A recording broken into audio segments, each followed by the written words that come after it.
रागिनी एक 25 वर्षीय युवा महिला थी जो एक छोटे से पहाड़ी गांव में अपनी दादी के साथ रहती थी। उसका बचपन उस गांव के आसपास के जंगलों में खेलते हुए बीता था। वह हमेशा एक जिज्ञासु लड़की थी जिसे हर नई चीज जानने की उत्सुकता थी। एक दिन रागिनी अपनी पुरानी किताबों को साफ कर रही थी। अचानक उसे एक किताब के पन्नों के बीच एक पुराना धुंधला नक्शा मिला। नक्शे पर गांव के जंगल के बीच एक जगह को लाल गोले में चिन्हित किया गया था। उसकी दादी ने उसे बताया, यह नक्शा उनके पूर्वजों की संपत्ति का हो सकता है, लेकिन उन्होंने रागिनी को वहां जाने से सख्ती से मना कर दिया। दादी के मना करने के बावजूद रागिनी की जिज्ञासा शांत नहीं हो पाई। अगले ही दिन वह अपने सबसे अच्छे दोस्त आदित्य को साथ लेकर उस जगह जाने का फैसला करती है। जब वे दोनों जंगल के अंदर पहुंचे तो चारों ओर घना अंधकार और रहस्यमयी खामोशी थी। आदित्य को हर बार लगता कि कोई उनके पीछे चल रहा है, लेकिन जब वह मुड़कर देखता तो कुछ नहीं होता। लगभग 1 घंटे की यात्रा के बाद वे उस स्थान पर पहुंचे जो नक्शा पर चिन्हित था।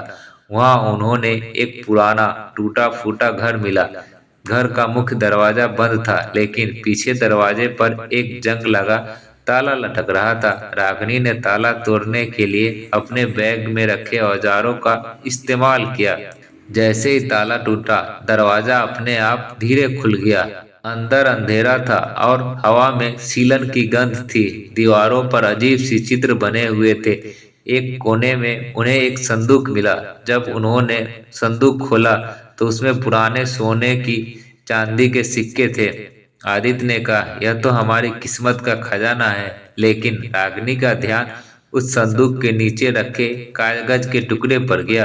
कागज पर लिखा था, यह संपत्ति तुम्हारी नहीं है। जो इसे ले जाएगा वह एक भयानक सांप से नहीं बच पाएगा। आदित्य ने कागज को मजाक में उड़ा दिया और सिक्कों को बैग में भर लिया। लेकिन जैसे ही वह घर से बाहर निकला, जंगल में तेज हवाएं चलने लगी, पेड़ों की शाखाएं टूटने लगी और उन्हें ऐसा लगा कि कोई अदृश्य शक्ति उनका पीछा कर रही है। जैसे तैसे वह गांव पहुंच गए, लेकिन अगले ही दिन अजीब घटनाएं होने लगी। आदित्य का स्वास्थ्य बिगड़ने लगा और वह अजीब हरकतें करने लगा।